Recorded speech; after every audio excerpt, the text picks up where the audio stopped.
안녕하십니까. 만화공인중개사의 저자 이용훈입니다. 오늘은 부동산 공법 문제풀이 22강 시간으로서 211번부터 220번 문제를 함께 풀어보도록 하겠습니다. 자, 지금부터 211번 문제 시작하겠습니다. 211번 건축법령상 연면적에 관계없이 가설건축물로 볼 수 있는 것은 1번 도시지역 중 주거지역, 상업지역 또는 공업지역에 설치하는 농업용 비닐하우스. 이 경우에는 100제곱미터 이상이어야 됩니다. 연면적이. 2번 전시를 위한 견본주택. 견본주택 같은 경우에는 연면적에 관계없이 그냥 가설 건축물입니다. 3번 조립식 구조로 된 경비용으로 쓰이는 가설 건축물. 이 경우에는 10제곱미터 이상이어야 합니다. 4번 물류창고. 이거는 건축물입니다. 건축물. 가설 건축물이 아니라 그냥 건축물이고.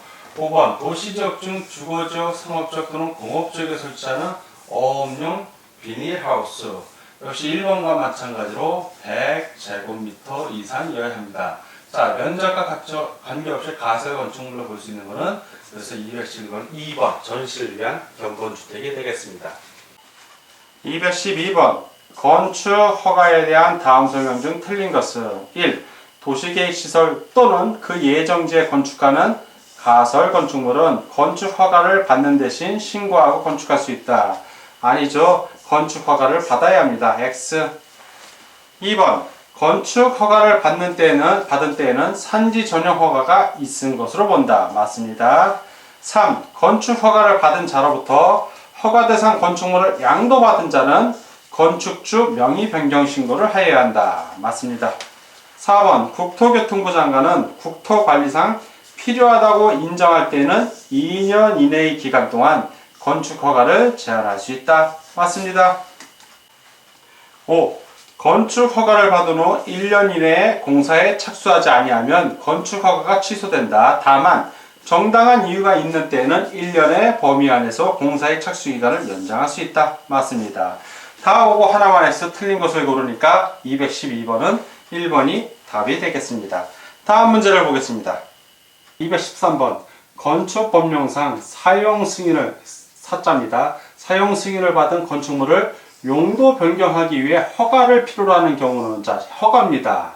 용도 변경 허가 또는 용도 변경 신고할 때는 여러분들이 기본적으로 9개의 시설군을 알고 계셔야 돼요. 그래서 9개 시설군 우리 교재에 자, 산, 전, 그 다음에 문영교, 자선전, 문영교, 그리고 근주바 이렇게 암기하게 써놨습니다. 근주바.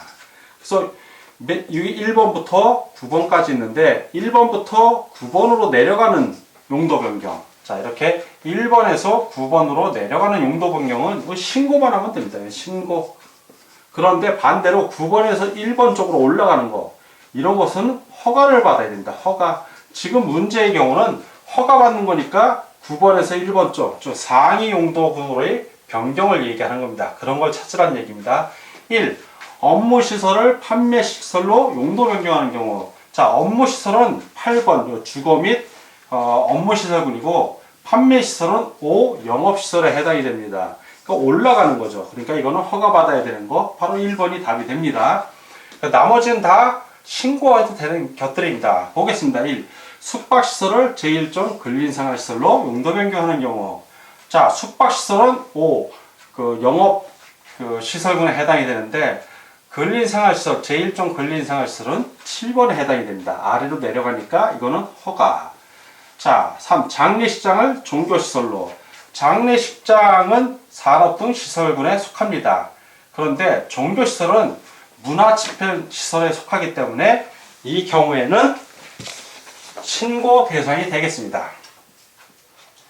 자, 4번.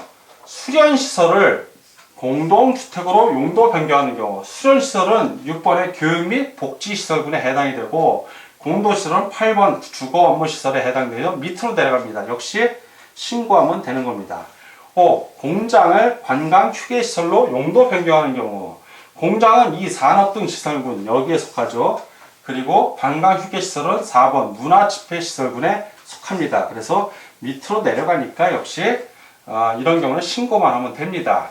X 다 X고 하나만 O. 자, 그래서 213번 허가를 필요로 하는 거는 1번이 정답이 되겠습니다.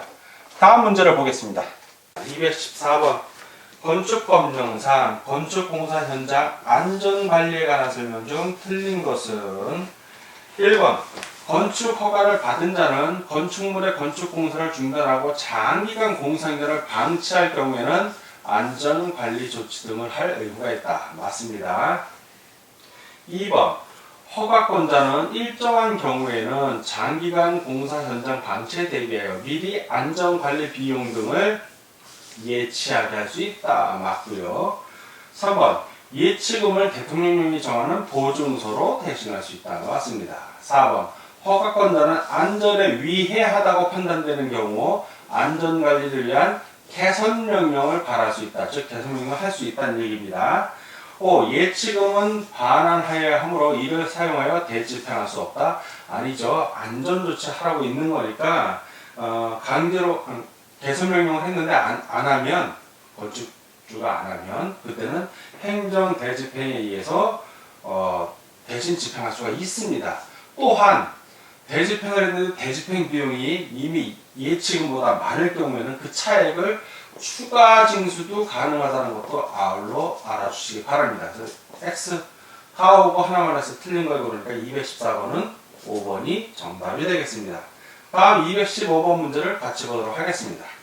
215번 건축법령상 건축물의 공사 관리에 관한 설명 중 틀린 것은 1번 사용 승인을 받은 후 10년 이상이 되어 리모델링이 필요한 건축물을 리모델링하는 경우 건축주가 건축사를 공사 관리자로 지정해야 한다. 리모델링 하는 경우는 사용 승인 받은 후 10년이 아니라 15년 이상이 되고 15년 이상이 돼서 리모델링 할 경우에 공사 관리자 지정해야 됩니다. X 2번 공사 관리자는 공사 관리를 할 때 건축법 등에 위반된 사항을 발견하거나 공사 시공자가 설계 도서대로 공사를 하지 아니하면 이를 건축주에게 알린 후 공사 시공자에게 시정하거나 재시공하도록 요청하여야 한다. 맞습니다. 3. 2의 경우, 즉 공사 시공자에게 시정하거나 재시공하도록 요청한 경우입니다. 공사 시공자가 시정이나 재시공 요청에 따르지 아니하면 공사 관리자는 서면으로 그 건축 공사를 중지하도록 요청할 수 있다. 맞습니다. 4번 공사 관리자는 공사 시공자가 시공이나 재시공 요청을 받은 후 이에 따르지 아니하거나 공사 중지 요청을 받고도 공사를 계속하면 국토해양부령으로 정하는 바에 따라 이를 허가권자에게 보고해야 한다. 맞습니다. 5번 공사 감리자는 감리 중간 보고서, 감리 완료 보고서를 각각 작성하여 건축주에게 제출해야 한다. 맞습니다. 다 오고 하나만 X 틀린 걸 고르니까 215번은 1번이 정답이 되겠습니다. 216번 건축법령상 건축물의 유지관리를 위하여 정기점검 및 수시점검을 실시하여야 하는 자는 자 이건 건축물의 정기점검 수시점검은 건축물 소유자 또는 관리자가 하는 겁니다. 이건 알면 맞추고 모르면 틀리는 문제이죠. 자 5번에 건축물의 소유자 또는 관리자 5번이 정답이네요. 자 216번은 5번이 답이 되겠습니다. 다음 문제를 보겠습니다. 217번 건축법에 규정된 각종 신고에 관한 설명 중 틀린 것은 1.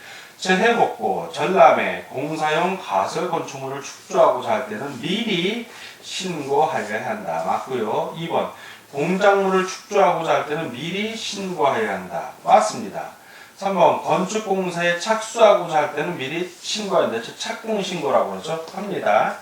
4번 건축물을 철거한 때는 30일 이내에 신고해야 한다. 철거 같은 경우는 철거하고 30일 이내가 아니라 철거하기 언제? 전에 신고하는 겁니다. 전에 신고하고 나서 철거하는 겁니다. X. 4. 건축물이 멸실된 데에는 30일 이내 신고한다. 멸실은 맞습니다. 이건 자연재해로 멸실됐기 때문에 본인의 의지하고 상관이 없이 멸실된 거라 멸실된 후 30일 이내 신고하면 되는데 철거 같은 경우는 자기의 의지, 건축주의 의기로 철거하는 거기 때문에 철거하기 전에 신고해야 된다는 거 꼭 기억해 주시기 바랍니다. 다 오고 하나만 X 틀린 걸 고르니까 217번은 4번이 정답이 되겠습니다. 다음 218번 문제를 같이 보도록 하겠습니다. 218번. 건축법령상 특별자치도시사 또는 시장, 구청장이 등기 축탁을 할 수 있는 경우에 해당하지 않는 것은 대부분의 경우 건축물의 변경이 오거나 또는 지적의 변경이 왔을 때는 등기 축탁을 해줍니다. 그런데 등기 축탁을 하지 않는 경우가 있어요. 지적법에서도 여러분들이 배우셨을 텐데 어떤 경우? 신규 등록하는 경우에, 이거는 토지도 신규 등록하는 경우에는 토지 소유자가 직접 소유권 보존 등기를 해야 되고, 건물도 마찬가지예요. 건물 역시 소유권 보존, 신규 등록하는 경우, 건축물로 신규 등록할 때는 건축주 주인이 건축물 대장을 가지고 새로의 등기소에 가서 소유권 보존 등기를 직접 해야 된다. 이 보존 등기를 따로 등기 축탁한다 안 한다? 안 한다. 그거 찾으란 얘기입니다. 신규 등록 있는 거. 1. 사용 승인을 얻은 건축물로서 신규 등록하는 경우 본인이 직접 하라는 얘기예요. 요거죠 바로. 자, 등기 축탁하지 않는 거. 집안의 변경이 있는 경우 등기 축탁하고요. 건축물 외시 신고 등기 축탁하고, 철거 신고에 따라 철거한 경우 등기 축탁합니다. 행정구역 명칭이 있어 변경이 있는 경우도 등기 축탁을 합니다. 이건 다 등기 축탁하는 경우고, 요거만 어떻게 한다? 소유권 보존 등기를 직접 한다. 그래서 218번은 1번이 정답이 되겠습니다. 다음 219번 문제를 같이 보도록 하겠습니다. 219번. 대지의 안전을 위하여 건축법에서 규정하고 있는 사항 중 틀린 것은 1. 건축물의 대지는 인접한 도로면보다 낮아서는 안 된다. 그렇죠? 배수를 위해서 그런 겁니다. 맞고요. 2. 대지에는 빗물과 오수를 처리하기 위해 필요한 하수관, 하수구, 저수탱크, 그 밖에 이와 유사한 시설을 갖추어야 한다. 맞습니다. 3. 손괴, 무너진다는 얘기예요. 손괴 우려가 있는 토지에 대지를 조성하고자 하려면 옹벽을 설치하거나 그 밖에 필요한 조치를 하여야 한다. 맞습니다. 4. 습한 토지, 물이나 우려가 많은 토지, 쓰레기, 그 밖에 이와 유사한 것으로 매립된 토지에 건축물을 건축하는 경우에는 성토, 지반 개량, 지반입니다. 개량 등 필요한 조치를 해야 한다. 맞고요. 5번. 성토 또는 절토하는 부분의 경사도가 1대 1 이상으로서 높이가 1m 이상인 부분에는 옹벽을 설치해야 합니다. 설치할 것. 자, 높이가 1m 이상이면 옹벽 설치를 맞는데 이 경사도가 1대 1.5 이상이어야 하는 겁니다. 1대 1이 I죠. 그래서 X 다 오고 하나만 X 틀린 걸 고르니까 219번은 5번이 정답이 되겠습니다. 다음 220번 문제를 같이 보도록 하겠습니다. 220번. 건축법령상 도로와 관련된 설명 중 옳은 것은 1번. 지형적 조건으로 자동차 통행이 불가능하더라도 건축법상의 도로로 되는 경우가 있다. 맞습니다. 2번. 건축법상 모든 도로는 도로라는 특성상 도로법에 의한 신설 변경 고시가 되어야 한다.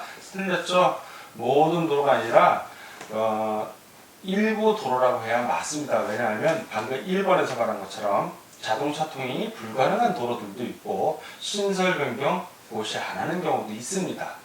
자, 3번.